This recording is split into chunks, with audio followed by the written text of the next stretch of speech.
En el tiempo de la angustia que vendrá inmediatamente antes de la venida de Cristo, los justos serán resguardados por el ministerio de los santos ángeles, pero no habrá seguridad para el transgresor de la ley de Dios. Los ángeles no podrán entonces proteger a los que estén menospreciando uno de los preceptos divinos. Jesus is coming soon. Maranatha, Christ is coming. Bienvenidos a las pérolas escogidas de los testimonios, donde hallarás gemas de la verdad que aún ha de descubrir todavía el investigador ferviente. Hoy presentamos El pueblo de Dios saliendo de Egipto. Hola, ¿qué tal, queridos amigos y hermanos? Dios les bendiga rico y poderosamente en este estudio que vamos a realizar. Y referente al tema en cuestión, hemos de recordar que durante todos los años de servidumbre pasados en Egipto, existían entre los israelitas algunos que se habían mantenido fieles a la adoración de Jehová. En su dolor clamaban al Señor pidiéndole liberación del yugo egipcio para poder librarse de la influencia corruptora de la idolatría. No ocultaban su fe, sino que declaraban a los egipcios que el objeto de su adoración era el Creador del cielo y de la tierra, el único Dios verdadero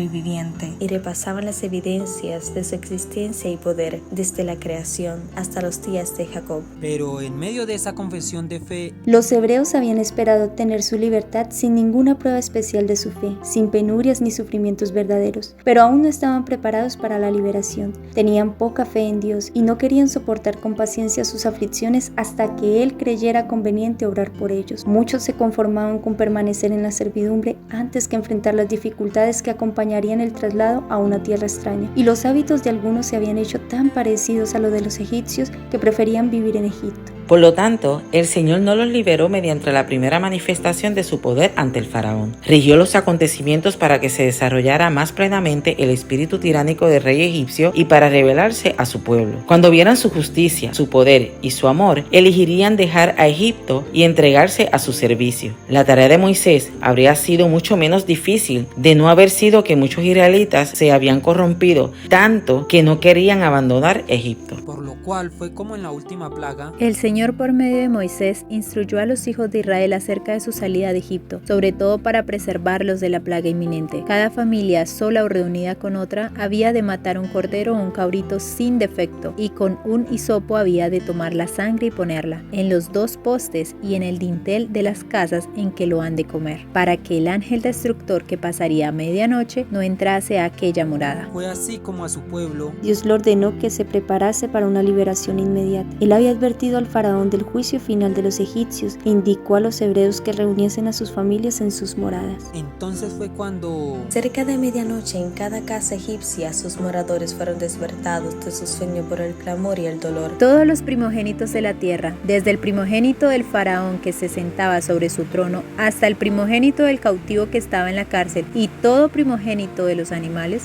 fueron asesinados por el ángel exterminador. A través del vasto reino de Egipto, el orgullo de toda casa había sido humillado. Los gritos y gemidos de los dolientes llenaban los aires. Entonces fue cuando los egipcios Temieron que todos habrían de morir. Recordaron el clamor y el lamento proveniente de las casas de los hebreos,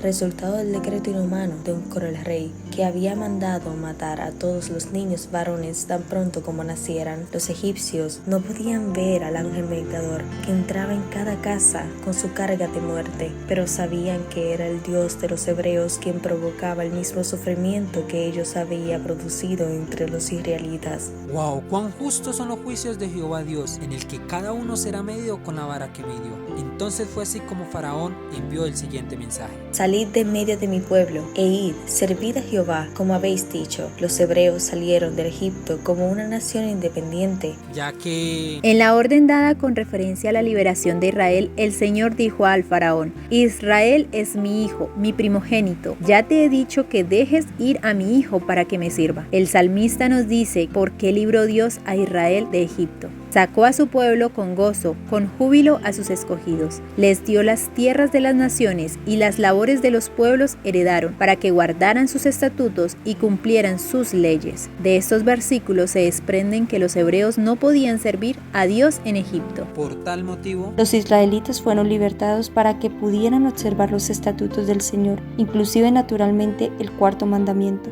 y esto les imponía la obligación de observar tanto más estrictamente el sábado, así como la de guardar todos los mandamientos. amén. Veamos cómo cada paso hacia la libertad, el pueblo de Israel recibía estatutos y ordenanzas que manifestaban el carácter bondadoso y misericordioso del Dios al cual servían. Veamos cómo En Deuteronomio capítulo 24, versículo 17 y 18, se menciona su liberación y salida de Egipto como algo que los obligaba en forma especial a manifestar bondad hacia la viuda y los huérfanos. Dios les dijo: No torcerás el derecho del extranjero ni del huérfano, ni tomarás en prenda la ropa de la viuda, sino que te acordarás que fuiste siervo en Egipto y que de allí te rescató Jehová tu Dios. Por tanto, yo te mando que hagas esto. Qué gran contraste en el trato que recibieron y el trato que ellos de ahora en adelante debían de manifestarse unos con otros. Y además de esto se nos dice que en Deuteronomio 5 se recalca la parte del cuarto mandamiento que requiere que el siervo y la sierva descansen. Y a los israelitas se les dijo que recordaran que ellos habían sido siervos en la tierra de Egipto. tales eran las órdenes y enseñanzas de libertad que Dios daba a su pueblo en su trato con los demás para que fueran una nación peculiar.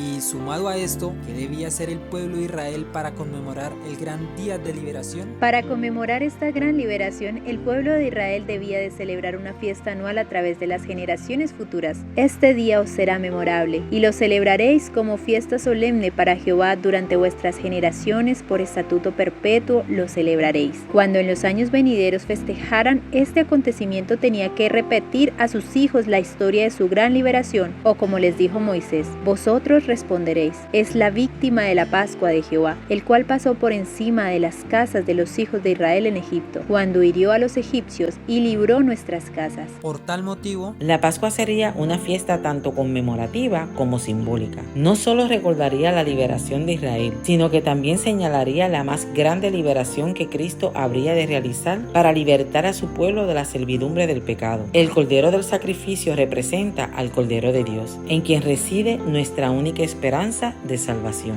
dice el apóstol, nuestra Pascua, que es Cristo, ya fue sacrificada por nosotros. En esta fiesta, No bastaba con la muerte del Cordero Pascual, había que rociar con su sangre los postes de las puertas. Como los méritos de la de Cristo deben aplicarse al alma. Debemos creer no solo que Él murió por el mundo, sino que murió por cada uno individualmente. Debemos apropiarnos de los beneficios del sacrificio expiatorio. porque Cuando la voz de Dios ponga fin al cautiverio de su pueblo, será terrible el despertar para los que lo hayan perdido todo en la gran lucha de la vida. El día de la ira para los enemigos de Dios es el día de la liberación final para su iglesia. tal cual como fue en Egipto, sucederá en la segunda venida de Cristo y al fin del mundo.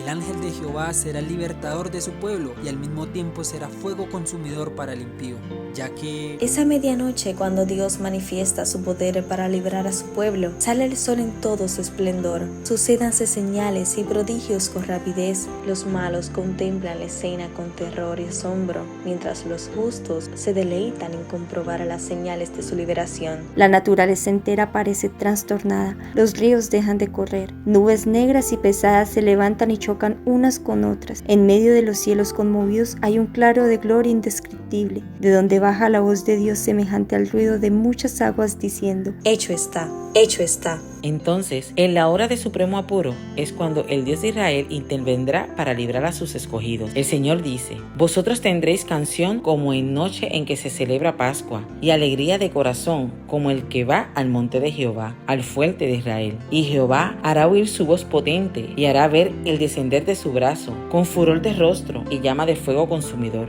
con dispersión, con avenida y piedra de granizo. entonces será así como El gran plan de la redención alcanzará su cumplimiento en la extirpación final del pecado y la liberación de todos los que estuvieron dispuestos a renunciar al mal. Así que si hemos estado dispuestos a renunciar al mal, entonces como pueblo de Dios para este tiempo hemos de tener una fe tal cual la hubo en Moisés durante la salida de Egipto. Veamos esa experiencia. Moisés no pensaba simplemente en Dios, le veía. Dios era la constante visión que había delante de él. Nunca perdía de vista su rostro. Veía a Jesús como su Salvador y creía que los méritos del Salvador le serían imputados. Moisés estaba lleno de confianza en Dios porque tenía una fe que se apropiaba a sus promesas. Necesitaba ayuda, oraba por ella, se aferraba a ella por la fe y entretejía en su experiencia la creencia de que Dios le cuidaba. Creía que Dios regía su vida en particular. Veía y reconocía a Dios en todo detalle de su vida y sentía que estaba bajo el ojo del que lo ve todo, que pesa los motivos y prueba el corazón. Miraba a Dios y confiaba en que Él le daría fuerza para vencer toda tentación. Sabía que le había sido asignada una obra especial y deseaba, en cuanto fuese posible, cumplir cabalmente esa obra, pero sabía que no podía hacerlo sin ayuda divina, porque tenía que tratar con un pueblo perverso. Moisés realizó en su propia experiencia la promesa de que Dios será galardonador de aquellos que le buscan diligentemente. Tenía respeto por la recompensa del galardón. En esto hay otro punto de la fe que deseamos estudiar.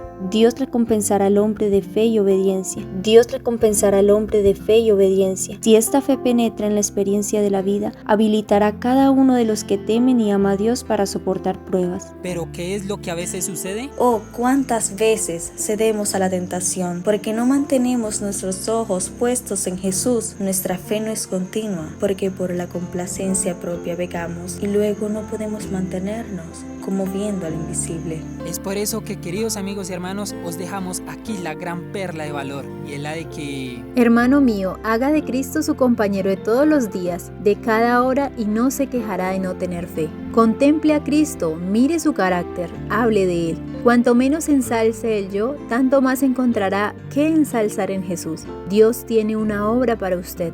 Tenga al Señor siempre presente en su recuerdo. Amén, gloria a Dios. Esa es la fe que necesitamos, la fe que vence al mundo, a saber que Jesucristo es el Hijo de Dios. Necesitamos cada día esta clase de fe, esa fe, la fe que soportará la prueba. Dios les bendiga rica y poderosamente y nos vemos en un próximo programa. Un feliz y santo sábado.